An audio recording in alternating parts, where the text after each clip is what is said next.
Lord. Oh, did you see that screen move? Okay. So we are still in Esther, which is a fun book. Of course, we mentioned last week and the week before that Esther is unique in the Bible, is that it is included as canon, but the word God is never said in the whole book. So there is a question as to whether it actually took place historically, because there's no other record of it, even in the Babylonian archives of Esther anyway. But there are, so it may be a legend. It could be a story based on real facts, but. Did you not say, or did I dream, said something about the scrolls? There what they call the Greek Esther, which was confirmed with the Dead Sea Scrolls, which were additions to it, but they've never been canon. Oh, that's what I'm getting at. But this part of it was not in there. Yeah, it was in there. There were just additions to it. Of course, they dated those back, at least 1,500 years for most of them. So it could have been written during the 1st century AD. It could have been, we just don't know. We believe that it was not a part of the original text, but we don't know how far after it. Okay. We are, I'm getting there. I can't remember either. Sure. Hello, ladies. Wow. Have a good week. Hello. I forgot to mention that. I'm sorry, Anita. Okay. See you Tuesday, Diane. We're going to start with the addition C to Esther. Last week we heard about that plot to kill the Jews, which was thwarted, and maybe I'm getting ahead of myself. Anyway, there was a plot to kill the Jews. Well, it got to Queen Esther's ears, and so they hatched this plan. And this is the plan being put into motion here. So if someone wants to read, I'll switch back here. If someone wants to read verses 1 through 3 of what they call addition C, or some places call it chapter 14. Then Queen Esther, seized with deadly anxiety, fled to the Lord. She took off her splendid apparel and put on the garments of distress and mourning. And instead of costly perfume, she covered her head with ashes and dung. And she utterly humbled her body. Every part that she loved to adorn, she covered with her tangled hair. She prayed to the Lord God of Israel and said, "Oh, my Lord, you only are our King. Help me, what's the matter with me? Help me, who am alone and have no helper but you, for my danger is in my hand." Okay. So, strange construct. Well, yeah, in RSV. Remember how long Esther went through training on how to prep her skin and all that. And she has just undone a year's worth of training in the matter of just a brief moment to take all of her special clothes off and go into a period of mourning. 5 through 7. Ever since I was born, I had heard in the tribe of my family that you, O Lord, took Israel out of all the nations and our ancestors from among all their forebears for an everlasting inheritance, and that you did for them all you had promised. And now we have sinned before you, and you have handed us over to our enemies because we glorified their God. You are righteous, O Lord. So Esther is unique in that most of the prophetic writings talk about God speaking through the prophets, reminding the people of Israel. Well, in Esther, it's unique in that the people speaking in here remind God of that. We read that last week, and here it is again. Yeah, so here it is again. Last we heard was Mordecai saying it. Now we're hearing Esther say it. So, okay, 8 through 10. And now they're not satisfied that we're in bitter slavery, but they have covenanted with their idols to abolish what your mouth has ordained, and to destroy your inheritance, to stop the mouths of those who praise you, and to quench your altar in the glory of your house, to open the mouths of the nations for the praise of vain idols, and to magnify forever a mortal king. Okay. Now, this kind of brings to mind, basically, while they're in captivity, there are some who don't want to follow the ways of God. They're doing pretty good in Babylon. So why change anything? And they've forgotten the ways of their fathers. And so that's part of what's going on. The other part of what might be going on, and where some scholars, not most, but there's some scholars who believe that these additions to Esther may be referring back to, we keep skipping through Ezra and Nehemiah a little bit, maybe referring to that plot of the people that live in the surrounding areas going back to the king and saying, hey, why are they building? Stop that. And so there's a few scholars who believe that may be what these additions are referring to, are those people who are trying to put a stop to the building of the temple. Okay. Okay, 11 through 13. O Lord, do not surrender your scepter to what has no being, and do not let them laugh at our downfall, but turn their plan against them and make an example of him who began this against us. Remember, O Lord, make yourself known in this time of our affliction, and give me courage, O King of the gods and master of all dominion. Put eloquent speech in my mouth before the lion, and turn his heart to hate the man who is fighting against us, so that there may be an end of him and those who agree with him. Okay. 14 through 16. But save us by your hand and help me, who am alone and have no helper but you, O Lord. You have knowledge of all things, and you know that I hate the splendor of the wicked and abhor the bed of the uncircumcised and of any alien. You know my necessity, that I abhor the sign of my proud position, which is upon my head on days when I appear in public. I abhor it like a filthy rag.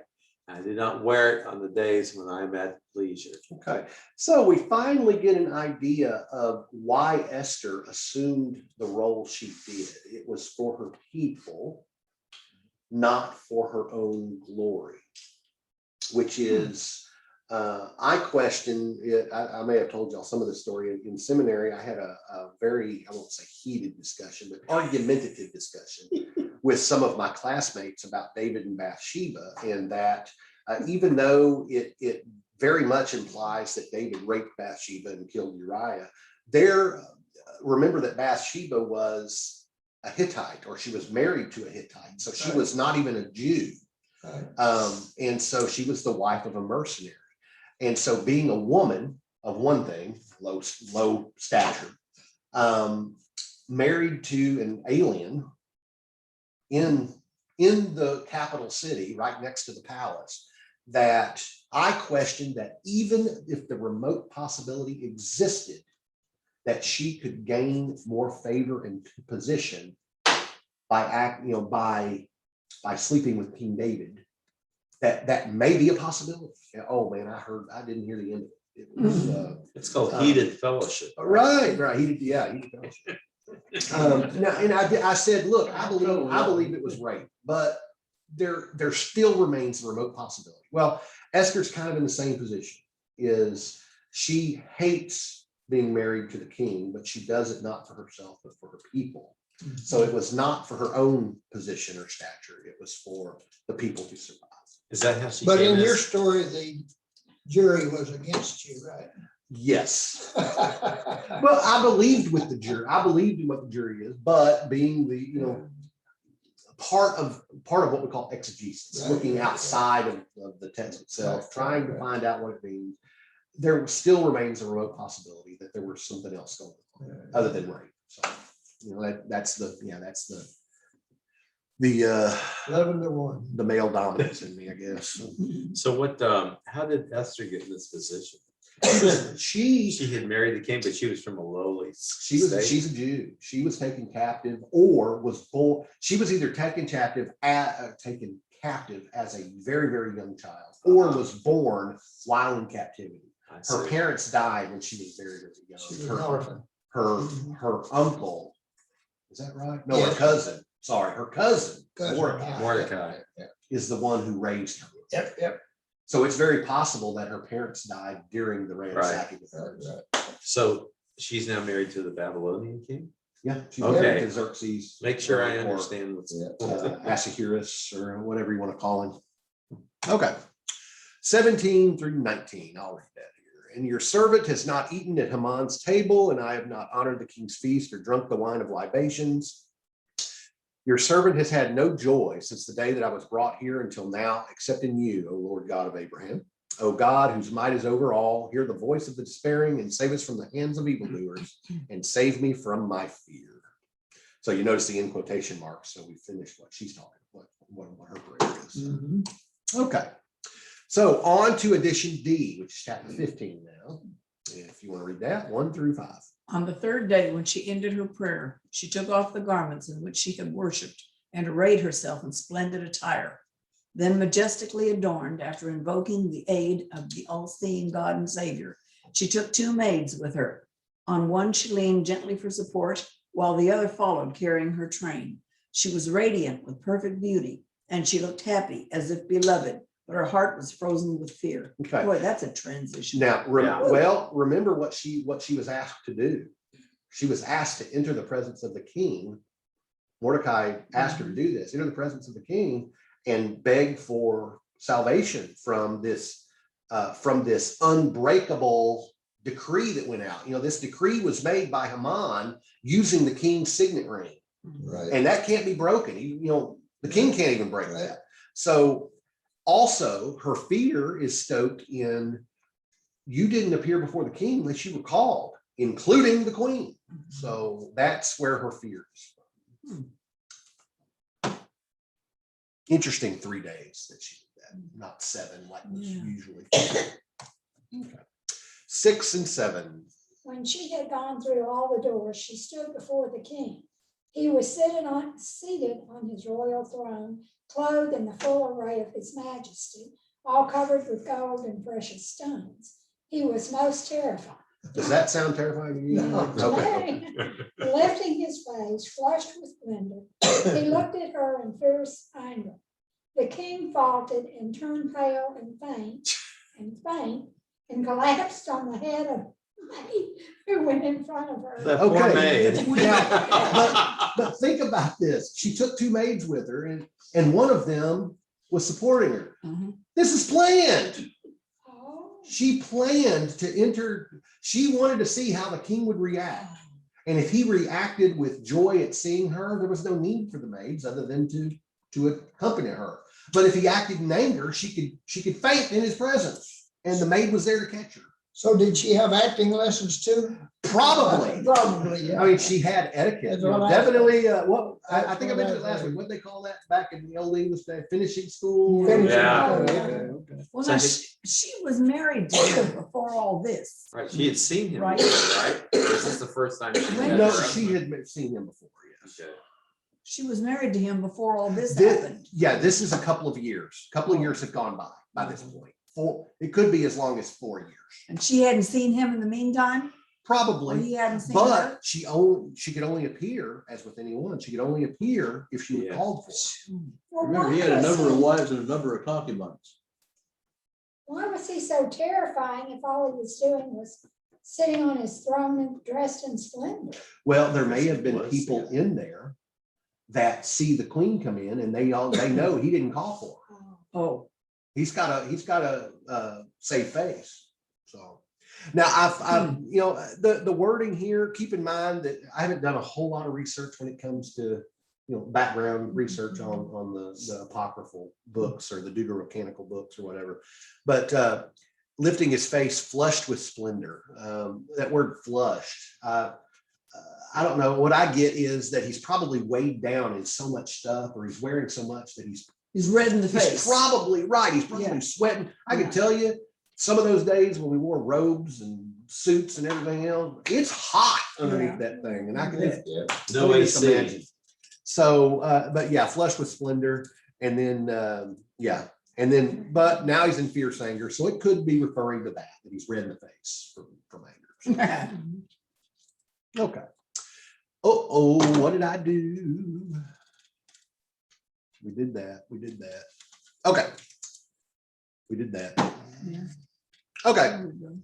8 through 11. Then God changed the spirit of the king to gentleness.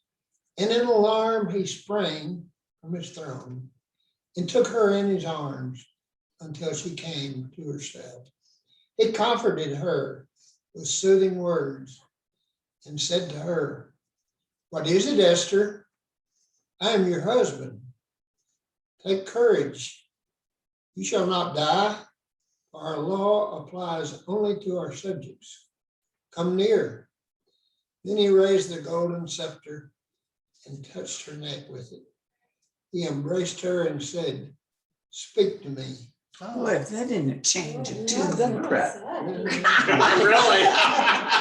Are the cameras rolling?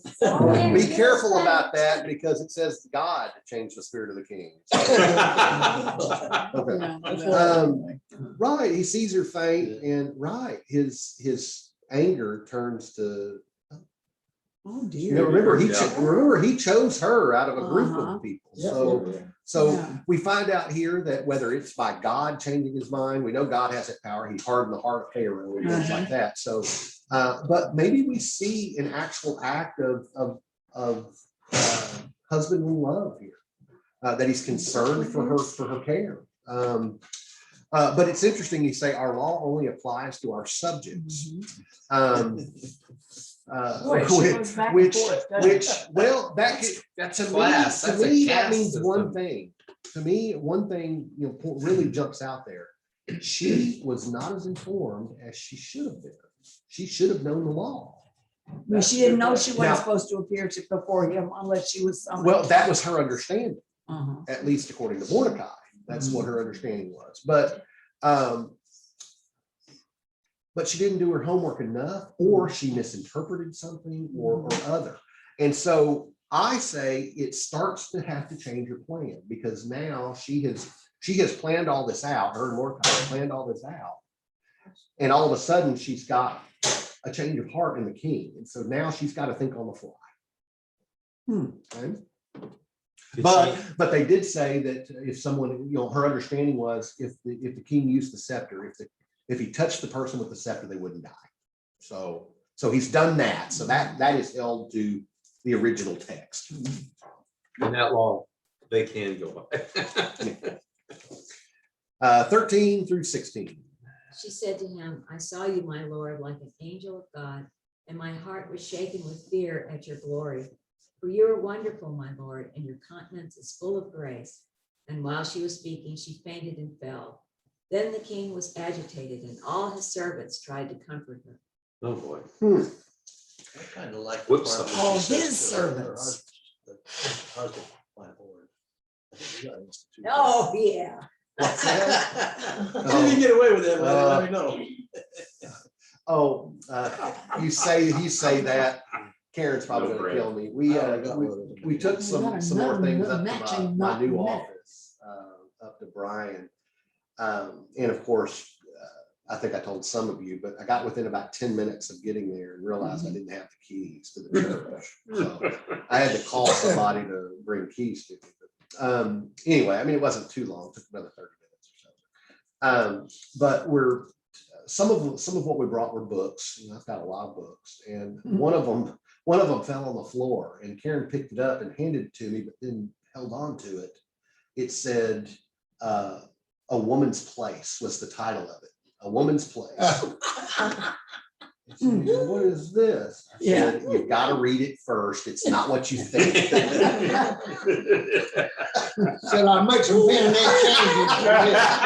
You'll have a knot on your head. to match it. Right. Anyway, so yeah, so she sees his care and concern, but may, like, again, she's having to think on the fly, so she continues on with her fainting spell, whether it was real or not.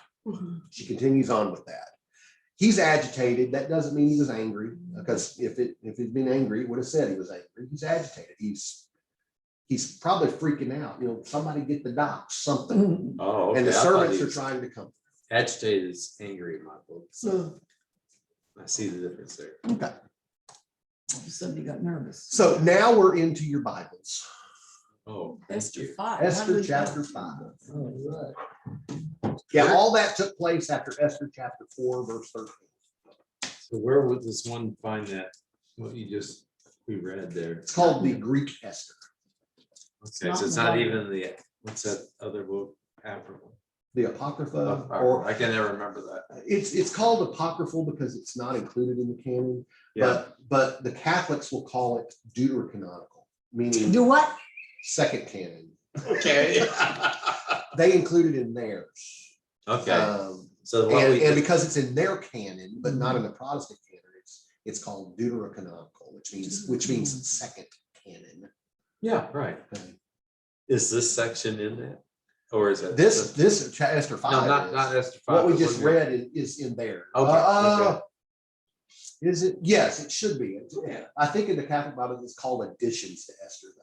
I think it's called additions to Esther. So at what point was the Catholic Bible separated out from our Bible? The Protestant Reformation. Protestant Luther. Reformation. Oh, that far? Very good. It didn't start with Luther, it had to be with Huss, maybe, or? It was before then, at least the writings were there. And there had been attempts to form a group of Bible. This is Joe. I'm pretty sure Joe is going to do a lesson on how the Bible came to be. He and I have talked about it at length, and it's really something he wants to do. As far back as the second century, there were ideas of trying to group together what books actually were important and what weren't. Jerome was part of that. The big one that came out, and part of why it became such an important part of getting something down in a book form with them all together. This guy named Marcion. He decided to go ahead and do it on his own. But as he's putting it together on his own, he says, well, this don't sound like what I believe. And this don't sound like what I believe. So he started cutting things out. This is around the the 7th century, around 550 to 650, somewhere in there. Oh, okay. AD. I thought it was earlier. And he starts cutting out things in the Bible, or cutting out these books. And so you end up with most of the Old Testament, most of Paul's letters, but not all of it. And parts of the gospel were completely cut out completely. Because he didn't believe it. Well, that created a very distinctive divide in the Catholic Church. And so at that point, it became imperative that they get these things down and get them. What was the Catholic Church's theology? Why were these books being included? Why was this and such? So it was this guy Marcion that caused all the problems. But because of that, Marcion is pretty much responsible for why we have the Bible we have today. What was that Nicaea? What do you call it? The at Nicaea? Nicene Creed, when That- they It did was that around, conference. well, you That had, was yeah, like you had a couple 400 of or them, yeah, 500. it was Yeah. after that. So it was after the Well, 19th. that was not in punishment toward the Protestants. No, this was his idea. No, but I Swayed mean, how to be. leaving things out and that was in their. That was Bible. his theology. He felt Well, that if he these was a things Catholic, didn't- why? well, but not all Catholics think alike. I guess that's I right. mean, think about it. Martin Luther started out as Mhm. Catholic. and Uh-huh. So Yeah, well, that's Not all why he, disciples of Christ. think that's alike. why he nailed his 95 Treatise. treatises up Yeah. against the door. He's going, wait a minute, these indulgences, this ain't right. That's You're not right. following Yeah. what's in what you're Yeah. declaring The here. money from the indulgences built St. Peter. Right. So what's wrong? So, with but that? I thought there was a canon. People from all parts of the world. Yeah. Putting this thing together. You're telling me it's one person? No, No, no, one no, person, no. one person did it. Marcion did it, but out of his what's the word I'm looking for? His heresy, out of his heresy, the imperative came to actually make a good one, to make one that's proper. And so, right, there was a The group, impetus for there it. was a group A that canon got of together to people. put all this together. Yeah, somebody shoot the cannon. Boom. Well, they put it, but see, I'm still confused. They put it all together. They put the Catholic version all together, Well, or, It's what the Catholic. believe it or not, all this was still being formed uh-huh, when the Protestant Revolution happened. uh-huh, Well, you go 100 years after the Protestant Revolution, and this is when the Catholics are deciding about some of these apocryphal books. The Protestants are saying, no, these Mhm. don't.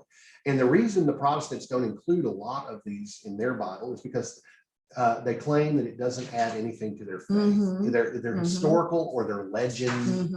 mhm, But again, as I mentioned about Esther, Esther's unique in that, why would we include Esther in the Protestant Bible, which doesn't even mention God? mhm. That's, we just read it. That was in the additions to Esther. Okay, gotcha. So they didn't know about that when this was put together.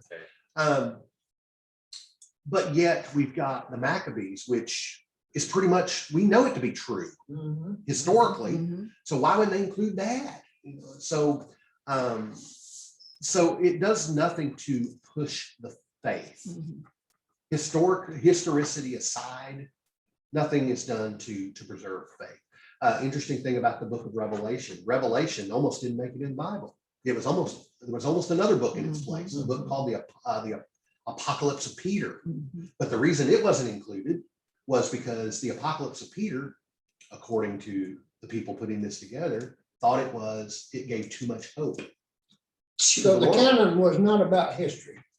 No, But it was they're gonna about leave it faith. out every chance. It was about faith. Yeah. it was about- And Like committing. that's what makes it so important. That's right. to us. That's right. It's All right about then. faith. Who put together the Protestant Bible? Well, over the Various course of people. several hundred people, several hundred years, there were a lot of different people that had a hand in putting that together. Okay, well, when was it actually established? I mean, when did it become? Well, we know that around the 1500s it was there. 15, because in 1611 you have the King James Bible that comes out, and it has what we know. Now the NIV, NIV starts to be put out in the early 1950s. So Yeah, that's just a 400 years later, translation, Yeah. 350 years later. And NIV starts to include things that King James cut out. And it has to do with what translation they use. Yeah. Um, Yeah. So, because some translated from the Vulgate, But the some King translated James from the Bible Septuagint. follows Elizabeth, who was killing people left and right because of the conflict. between the Well, Protestants. think about when the Protestant Revolution was happening and then the First Enlightenment. So you've got a lot of things happening in a All at the same 150-year time. time frame. I mean, A France lot is of just as religious bad. things happen. We better get back to history. No, Henry no, VIII we are in was- history. We are in history. But France was just as bad. I mean, everybody, you all remember Louis XIV, Yeah, but look what he did to the Protestants.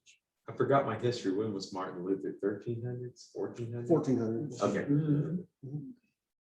Is it all right if I read from this Bible? Or you want me Yes, to read that one? well, that's the reason I told you, it's in your Bible now, so, yeah, we're in Just so we get a Esther different 5, take. Just verses 1 and 2. 1 and right? 2, yeah.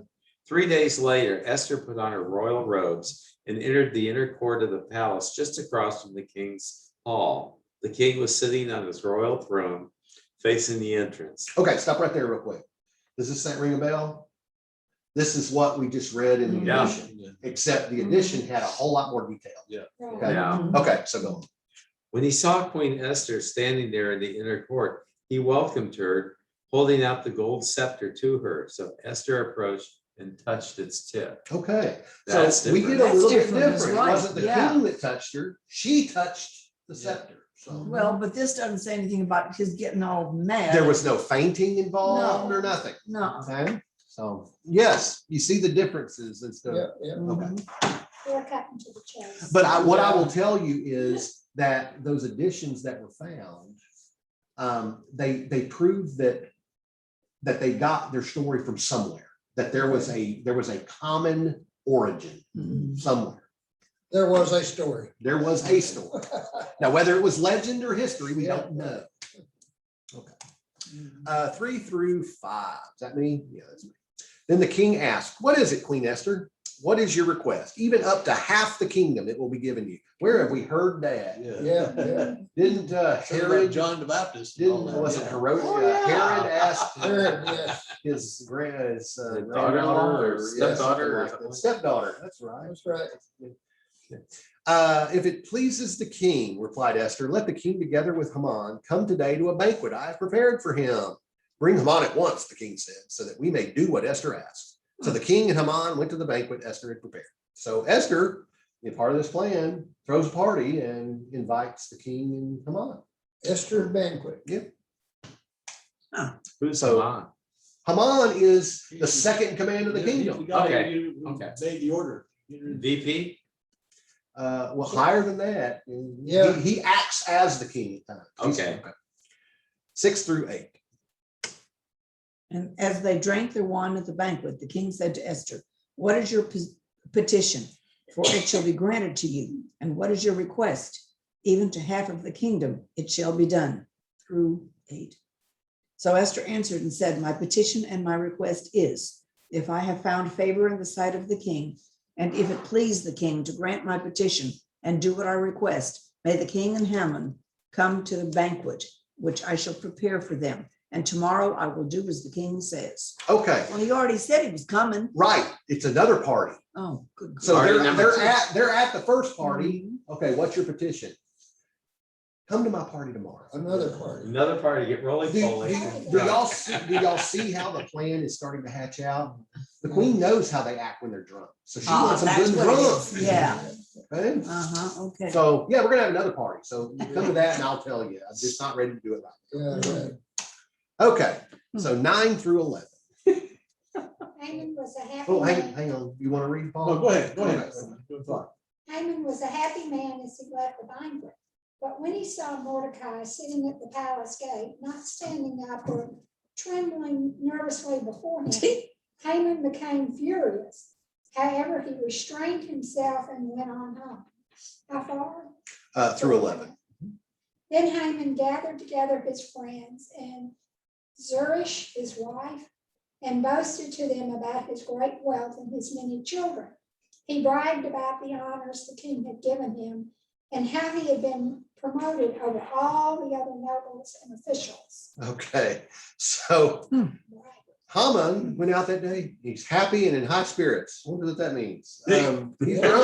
In Tiplin. And as he's walking around, he sees Mordecai. Remember, Mordecai dressed himself in mourning clothes. Right. But Mordecai doesn't rise up for the second in command of the whole kingdom. Well, Haman gets mad, but he's so drunk, it's like, hey, you want to Yeah. go on home. I've got a quote from this version, verse 9. It says, "What a happy man Haman was as he left the banquet!" Exclamation. Okay. Is that the We've all message? seen that. That's what it Is says. that the message translation? I don't know what this is. It's just an application study. Yeah, Bible. it's not.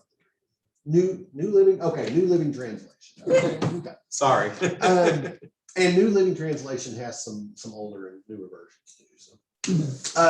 So yeah, so he goes and calls his wife, Zeresh, and his friends. And, hey guy, I'm so rich and Important. King Xerxes made me leader over everybody.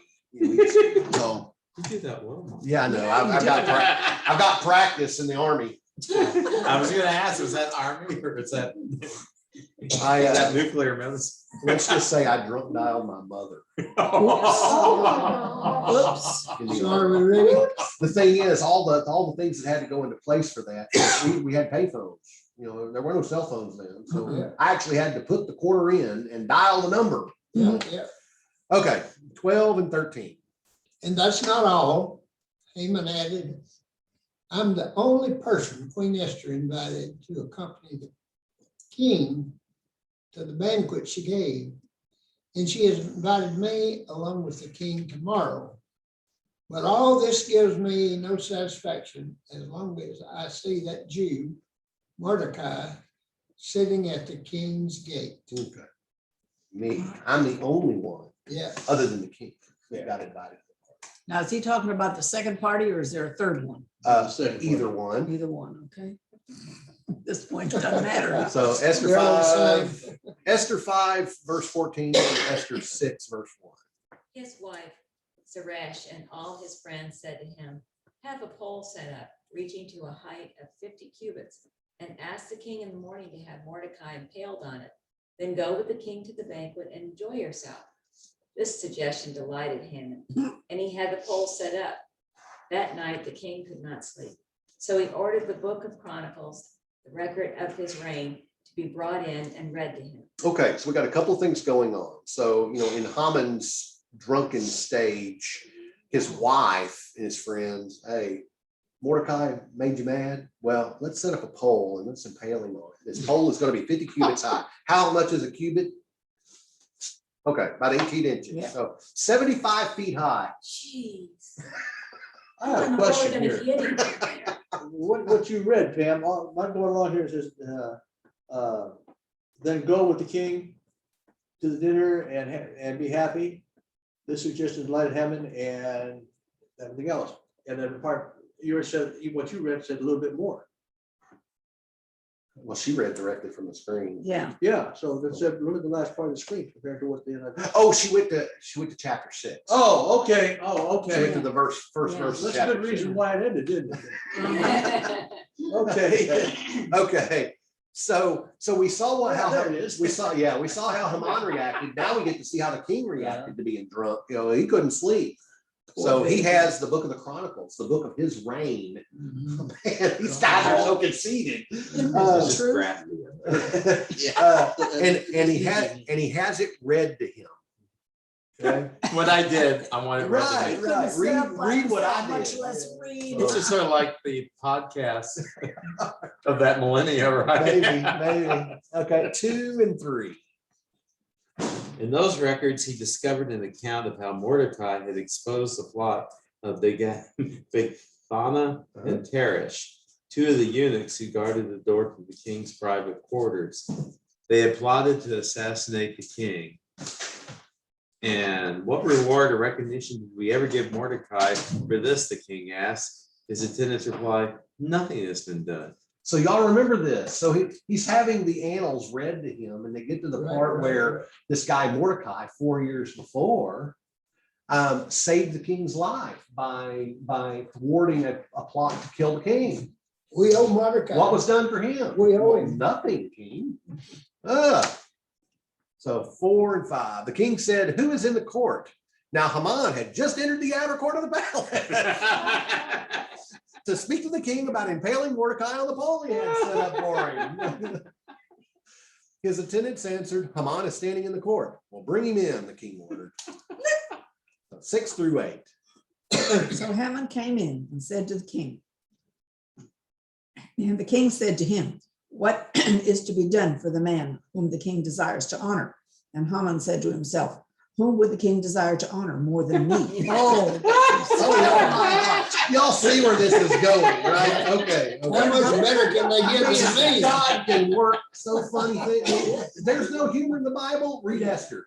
And Haman said to the king, for the man whom the king desires to honor, let him bring a royal robe which the king has worn, and the horse on which the king has ridden, and on whose head a royal crown has been placed. So what should be done for the man that the king delights to honor? It's got to be talking about me. Yeah. Well, what would I want? This is what I want. I want a royal robe that the king has worn, and a horse that the king has ridden, and the royal crest placed on my head. 9 and 10. You want to try it, Paul? No, go ahead. Let the robes and the horse be handed over to one of the king's most noble officials, and let him see that the man whom the king wishes to honor is dressed in the king's robes and led through the city square on the king's horse. Have the officials shout as they go. This is what the king does for someone he wishes to honor. Excellent, said the king Conceited. to Haman. Quick, take the robes and my horse and do just as you have said for Mordecai the Jew. Lay out nothing you have suggested. It says, do not fail to carry out everything Yeah. you've just suggested. And make sure that one of the nobles that, remember you appointed me above them, make sure one of them is the one that gives all this to this person you want to honor. So, okay, you're right. Let's do that to Mordecai. What? Okay. 11. So Haman got the robe and the horse. He robed Mordecai, and he led him on horseback through the city streets, proclaiming before him, this is what is done for the man the king delights to honor. Be careful what you ask for. King, make sure one of the nobles is the one that robes him. Oh, good. I want you to do it, Mom. So, man. 12 and 13. Afterwards, Mordecai returned to the king's gate, but Haman rushed home with his head covered in grief and told Zeresh, his wife, and all his friends everything that had happened to him. His advisors and his wife Zeresh said to him, since Mordecai, before whom your downfall has started, is of Jewish origin, you cannot stand against him. You will surely come to ruin. Yeah. Man. Haman, you've really done it now. There's no way you can carry out what you want to do. Otherwise, they'll know it was you. Afterwards, Mordecai returned to the palace gate, but Haman hurried home dejected and completely humiliated. Go ahead and read that. Go ahead and read chapter 7. Okay, I see. 7:1. And 2. Okay, so the king and Haman went to Queen Esther's banquet. And while they were drinking wine that day, the king asked her, tell me what you want, Queen Esther. What is your request? I will give it to you, even if it's half the kingdom. Okay, so now we've gotten to the second part. All this happened in that first night, and now we are at the second party. And poor Haman, or Haman, or whatever you want to say, man, I feel bad for the guy. I really do. Well, They he's all go skipping. home with I bed. don't. He made his bed more like a lion. And a headache.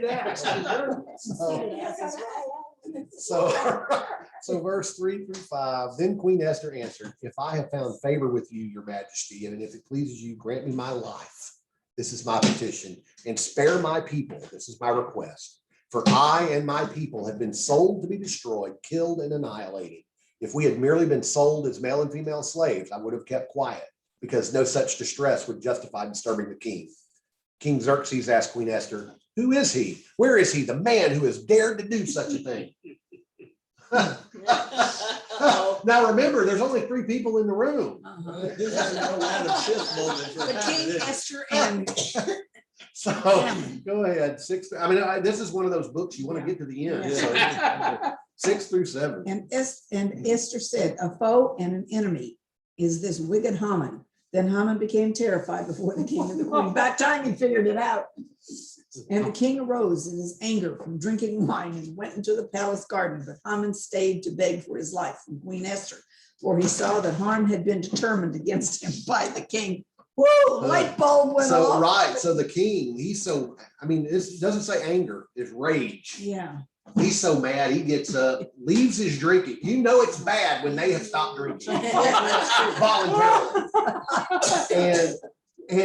And while the king is absent, Haman begins this, but you gotta save my life. Come on, don't do this to me. You'll ruin your. I did nothing. Right. You know nothing.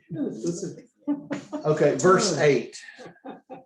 Verse 8. Wendy. In I'm sorry. despair, he fell on the couch where Queen Esther was. It gets worse. Yeah. From the palace guard, the king exclaimed, will he even assault the queen right here in the palace before the very eyes? And as soon as the king spoke, his attendants covered Haman's face and signaling his doom. Okay. Oh, gosh. I couldn't Yeah. understand a word of that. So the king has decided to walk back in. Remember, Haman is groveling. He's begging for his life. And somehow he either trips or purposely falls onto the couch that she's on, Uh-huh. probably on his knees, crawling over there, Yeah. puts his head on the couch. Well, the king walks in at that moment and thinks that he's trying to molest the queen. Yeah. Yeah. That's a no. And that pretty much seals it.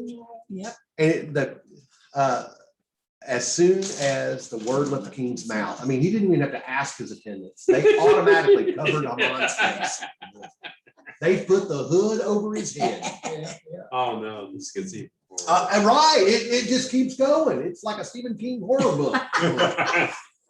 Then Not- Harbona, one of the eunuchs attending the king, said, a pole reaching up to a height of 50 cubits stands by Haman's house.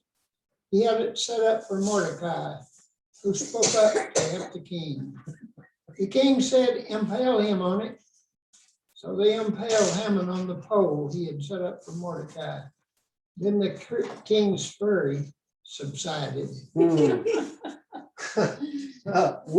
know it? The right. pole Change your that he had pole. set up to kill Mordecai on is Yeah, the same yeah. pole he is killed Here's a question I have. on. The gallows implies hanging.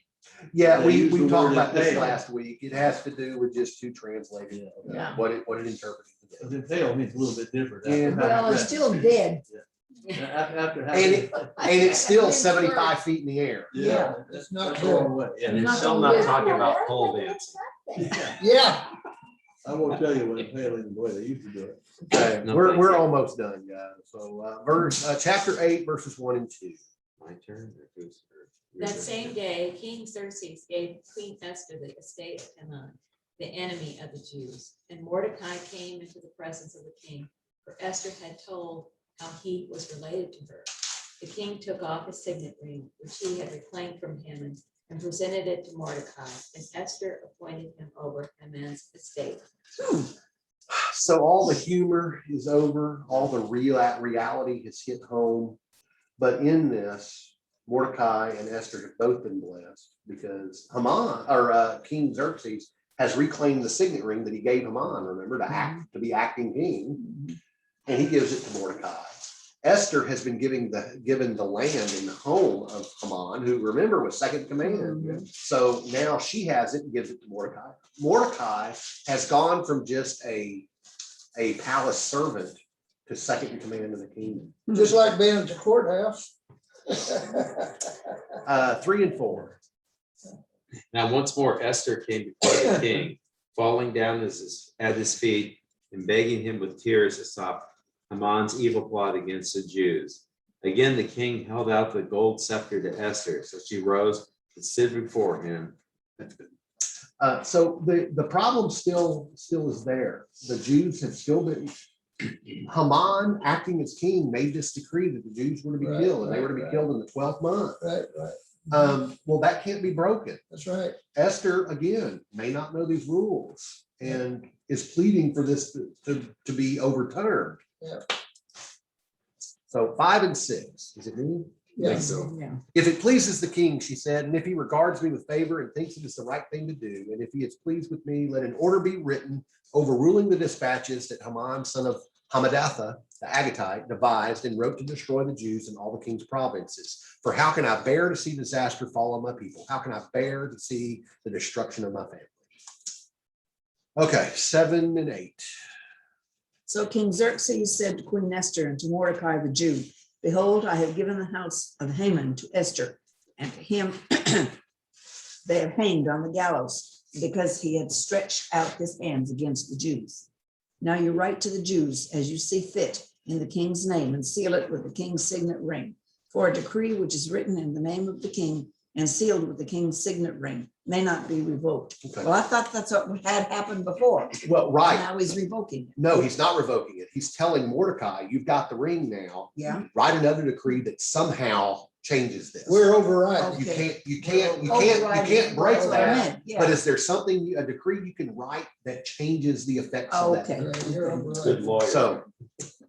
So verse 9. So on June 25th, the king's secretaries were summoned, and a decree was written exactly as Mordecai dictated. It was sent to the Jews and to the highest officers the governors and the nobles of all the 127 provinces stretching from India to Ethiopia. The decree was written in the scripts and languages of all the people of the empire, including that of the Jews. The decree was written in the name of King Xerxes and sealed with the king's signet ring. Okay, now this took almost 2 weeks because Esther started her plea or starting her mourning period on around the first of the month, the first of the third month. Okay, well, that went on for 3 days, and then she put on her stuff, and all that lasted 3 more days. Now we're to the 23rd day of the third month. So we've gone another 2 weeks. So it's taken 2 weeks for this decree to be hashed out and written in all these languages. So 10 through 11. Mordecai wrote in the name of King Xerxes, sealed the dispatches with the king's signet ring, and sent them by mounted couriers who rode fast horses, especially bred for the king. The king's edict granted the Jews in every city the right to assemble and protect themselves, to destroy, kill, and annihilate the armed men of any nationality or province who might attack them and their women and children, and to plunder the property of their enemies. Okay, so he can't write an edict to stop the killing. What he can do is he can write an edict to allow the Jews to arm themselves and protect themselves, which they didn't have that right before. Right. Sounds a lot like the First and Second Amendments here, don't Yeah. it? 12 through the 14th. The day appointed for the Jews to do this in all the provinces of King Xerxes was the 13th day of the 12th month, the month of Adar. A copy of the text of the edict was to be issued as law in every province and made known to the people of every nationality, so that the Jews would be ready on that day to avenge themselves on their enemies. The couriers riding the royal horses went out, spurred on by the king's command, and the edict was issued in the citadel of Susa. Okay, so not only were the Jews informed of this, but every single person in the whole kingdom was informed. That means that they knew, hey, if you follow the previous edict, which you're perfectly allowed to, it's law, you can, that you are going to be met with harsh resistance and you may die yourself. So, 15 through 17. Then Mordecai put on the royal robe of blue and white and the great crown of gold, and he wore an outer cloak of fine linen and purple. And where'd that come from? King. That was what, that Oh, was yeah. what, that was what Haman Haman had to put on it. Yeah. And the people of Susa celebrated the new decree. The Jews were filled with joy and gladness and were honored everywhere.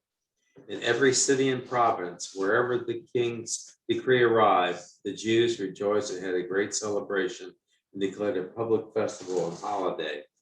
And many of the people of the land became Jews themselves, for they feared what the Jews might do to them. I've become a Jew too. How's Yeah, that a big for a Jew. conversion? Yeah. Okay, so Quick conversion.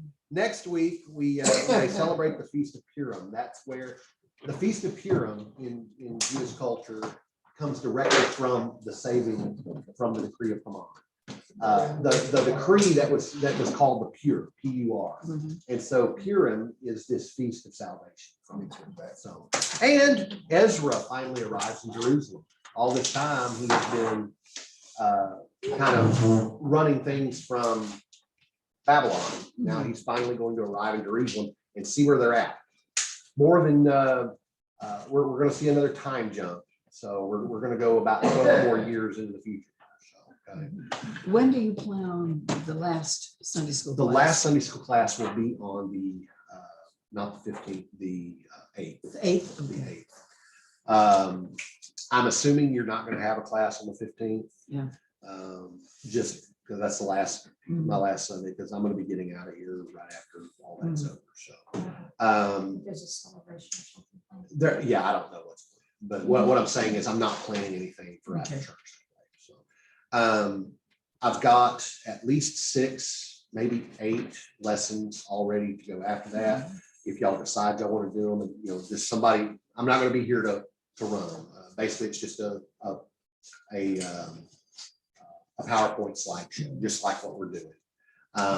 You don't have to run Zoom. Like I said, nobody's popping on Zoom or anything Well, like we might if we're, that. Yeah, if you want to, but that would mean somebody would have to start it up here. Yeah.